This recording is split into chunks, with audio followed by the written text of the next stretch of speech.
ایک ایک بات جو وہ کہتے رہے کہ یہ آتے ساتھ اپنے آپ کو اس میں NRO دیں گے، اپنے مقدمات میں ریلیف لیں گے، وہ ساری قوم دیکھ رہی ہے، آپ کے سامنے ہے، میرے بھی سامنے ہے.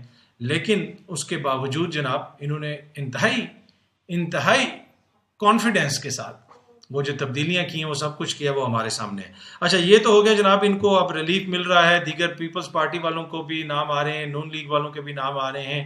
اور اس حوالے سے فواد چودھری صاحب نے بھی ایک ٹویٹ کی. میرے خیال میں فواد چودھری صاحب بھی اس طرح کی خبریں دیکھ کے اپنا بھی خون جلاتے ہیں اور قوم کا بھی خون جلاتے ہیں. اور میرے خیال میں ان کو بھی جو ہے نا انجوائے کرنا چاہیے، جمہوریت کی باتیں کرنی چاہیے، اس طرح کی باتوں پہ زیادہ توجہ نہیں کرنی چاہیے. قوم کو بھی جو ہے وہ پریشان کرتے ہیں، خود بھی پریشان ہوتے ہیں. اچھا اینی وے چودھری صاحب لکھتے ہیں کہ اب اسحاق ڈار کو بری کیے جانے کی تیاری ہے. حیران ہوں کہ عدالتیں یہ تماشا دیکھ رہی ہیں کہ کس طرح ملزم اور نیب مل کر پاکستان کا پیسہ ٹھکانہ لگا رہے ہیں. یہ تماشا رجیم چینج کا سب سے بڑا مقصد تھا. بدقسمتی سے NRO 2 پر عمل درآمد ہو رہا ہے اور سوائے عمران خان کے سب خاموش ہیں. وہی جو بات میں نے آپ کو کی، 3 سال سے عمران خان یہ کہتا رہا کہ یہ اقتدار میں آنا اس لیے چاہتے ہیں، یہ مجھ سے NRO مانگ رہے ہیں، کرپشن کے مقدمات میں ریلیف لینا چاہتے ہیں، اور انہوں نے آتے ساتھ وہی کیا. اور کیسی نہیں وہ ڈٹائی نہیں میں کہوں گا، کیس نہ ہی بے شرمی کہوں گا، کیسے کانفیڈنس سے انہوں نے کیا، اس کی داد دینی چاہیے آپ کو. اچھا ایک اور چیز جو میں آپ سے شیئر کرنا چاہتا ہوں، دانشوروں پہ بھی آؤں گا، جو وہ بھی بڑی امپورٹنٹ چیز ہے. شازیہ مری صاحبہ نے ایک ویڈیو ٹویٹ کی تھی. اس ویڈیو کے اندر دیکھا جا سکتا ہے سندھ میں کوئی متاثرہ خاتون ہے جو سیلاب سے متاثر ہوئی ہے، اس کو پیسے دیے جا رہے ہیں اور اس کی خوشی کا وہ کہتے ہیں دیکھیں جی ہیپینس.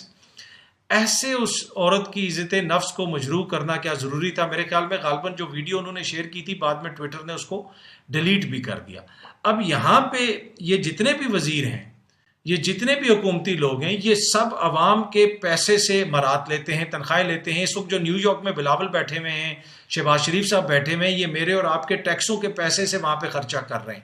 ٹھیک ہے، یہ سب مرات ان کو ہمارے ٹیکسوں سے جو پیسہ آتا ہے، جو ہم بسکٹ لیتے ہیں، چائے لیتے ہیں، ہر کسی چیز پہ سیلز ٹیکس دیتے ہیں، کسی چیز پہ کوئی اور ٹیکس دیتے ہیں، جو چیز بھی ہم ٹرانزیکشن اس ملک میں کرتے ہیں اس کے اوپر کوئی نہ کوئی ٹیکس لگتا ہے. پاکستان کا ہر بندہ ٹیکس دیتا ہے. جو یہ کہا جاتا ہے نا جی بڑے کم لوگ ٹیکس دیتے ہیں، جی انڈائریکٹ ٹیکسز ہر کوئی بندہ دیتا ہے.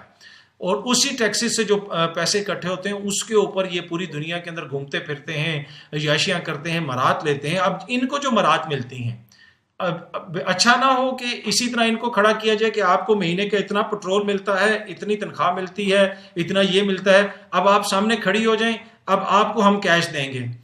عوام کا پیسہ ہے نا، تو عوام ساتھ پھر ویڈیو بنائے گی اور اس میں جو آپ لوگوں کے چہروں کے اوپر خوشی کے تاثرات ہوں گے وہ پوری قوم کو دکھائے جائیں. لیکن ہم اس طرح سوچ بھی نہیں سکتے. کیوں؟ اس لیے نہیں، ہم نہیں چاہتے کہ اس طرح ہماری جو لیڈرشپ ہے، ہمارے جو سیاستدان ہیں، ان کی عزت نفس اس طرح جو ہے اس کو مطلب ٹھیس پہنچ سکتی ہے. تو ہم کبھی بھی نہیں سوچ سکتے کہ ہمارے ان لوگوں کے ساتھ ایسا ہو. لیکن جن کا پیسہ ہے ان کو واپس دیتے ہوئے ان کی عزت نفس کو مجروح کرنا، یہ اپنی سیاسی ذمہ داری سمجھتے ہیں اور اس کو اپنے سیاسی مقاصد کے لیے استعمال کرتے ہیں. اور دوسرا، اس وقت جو لوگ نیو یارک اور لندن میں گھوم رہے ہیں، ان کی ایکسیپشنل دولت کے یہ مالک ہیں، ایکسیپشنل دولت.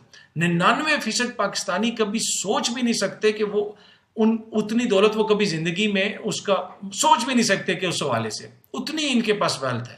یہ سارے خرچے اپنے خود کریں. یہ قوم کے خرچے کیوں کر رہے ہیں؟ اپنے خرچے پہ جائیں بلاول صاحب بھی، اپنے خرچے پہ جائیں شہباز شریف صاحب، اپنے خرچے پہ سب کچھ کریں. یہ پاکستان کے پیسوں پہ کیوں کر رہے ہیں؟ سیکیورٹی بھی اپنے خرچے پہ رکھیں، سب چیزیں، یہ پورے ملک کا جو نظام ہے نا، کم از کم وہ اپنے خرچے پہ کر لیں. بلاول صاحب کہیں کہ جی 15 وزیروں کی تنخواہ اور مرات میں دوں گا، شہباز شریف صاحب کہیں کہ 20 کی میں دوں گا. اور یہ ماشاءاللہ صاحب ثروت ہیں، ماشاءاللہ ان کے پاس اتنی دولت ہے کہ یہ سب کچھ کر سکتے ہیں. ان کو ملک اور قوم کا دکھ ہے نا، تو یہ اس طرح کے اقدامات کریں. ہم کوئی اس وقت اسکینڈینیویا کی ڈیموکریسی میں نہیں بیٹھے ہوئے جہاں پہ آپ صرف اچھی اچھی باتیں کر دیں. ہمارے ملک میں اس طرح کی پریکٹیکل چیزوں کی ضرورت ہے. اینی وے کبھی نہیں کریں گے تو اچھی بات ہے. میں اس کے اوپر ولاگ بھی بناؤں گا اور اس کے اوپر تعریف بھی کروں گا اور آپ سب بھی کریں گے. اچھا، دوسری اور تیسری اور چوتھی، مطلب اب یہ خبر تو ہے پر آخری خبر ہے، اور یہ جو میں آپ سے شیئر کرنا چاہتا ہوں، خبر بھی نہیں ہے بلکہ یہ میں ایک چھوٹا سا تجزیہ آپ کے ساتھ پیش کرنا چاہتا ہوں. لیکن یہ جو ہے نا بڑا امپورٹنٹ ہے اور یہ کور ہے ہمارے ملک کے مسائل کی. اچھا، مختلف محفلوں میں آپ بھی جاتے ہوں گے جس میں بڑے بڑے نام بیٹھے ہوتے ہیں، بڑے بڑے دانشور بیٹھے ہوتے ہیں، بڑے بڑے صحافی بیٹھے ہوتے ہیں. آپ کسی بھی محفل میں چلے جائیں اس طرح کی، جو اس طرح کے دانشور ہیں، اس طرح کے صحافی ہیں، اس طرح کے لوگ ہیں، اگر وہ ایک محفل میں آدھا گھنٹہ بیٹھے ہوئے ہیں نا تو اس آدھے گھنٹے میں سے پونا گھنٹہ وہ بولیں گے، آدھے گھنٹے کے اندر پونا گھنٹہ وہ بولیں گے، باقی سب لوگوں سے ان کی ڈسکشن ہوگی اور وہ دوسروں کے خیالات جاننے کی کوشش کریں گے کہ کیا ہو رہا ہے ملک کے اندر، کیا چیزیں ہیں، کس طرح چیزوں کو بہتر کیا جا سکتا ہے۔ تو آدھے گھنٹے میں پونا گھنٹہ وہ بولیں گے، اس کے بعد پھر جو ٹائم بچے گا اس میں انہوں نے وہ ساری چیزیں پوچھنی ہوتی ہیں، دیکھنی ہوتی ہیں۔ اس چیز سے آپ اندازہ لگا لیں کہ یہ لوگ آؤٹ آف ٹچ کتنے ہیں۔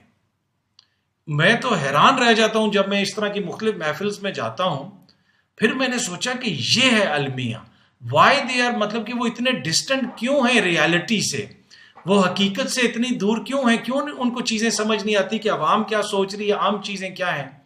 وہ جس بھی محفل میں بیٹھتے ہیں، اگر 15 منٹ بیٹھیں تو 20 منٹ بولتے ہیں، 20 منٹ بیٹھیں تو 25 منٹ بولتے ہیں۔ تو وہ اپنے آپ کو عقل کل اتنا سمجھتے ہیں کہ مطلب سم ٹائم لٹرلی آئی فیل کہ میں سک ہو جاؤں گا، مجھے متلی آ جائے گی یار، میں یہ، میں وہ، میں فار گڈنس سیک۔ دنیا بھر میں ہم انٹریکٹ کرتے ہیں، میں نے بیرون ملک سے 2 ڈگریز حاصل کی، یونیورسٹی میں بھی ہم جاتے ہیں، یہ ہماری یونیورسٹیوں میں بھی یہ المیہ ہے کہ ٹیچر جو ہے وہ زیادہ بولتے رہتے ہیں، اسٹوڈنٹ سے کچھ نہیں پوچھتے، نہ ان سے کوئی تبادلہ خیال کرتے ہیں۔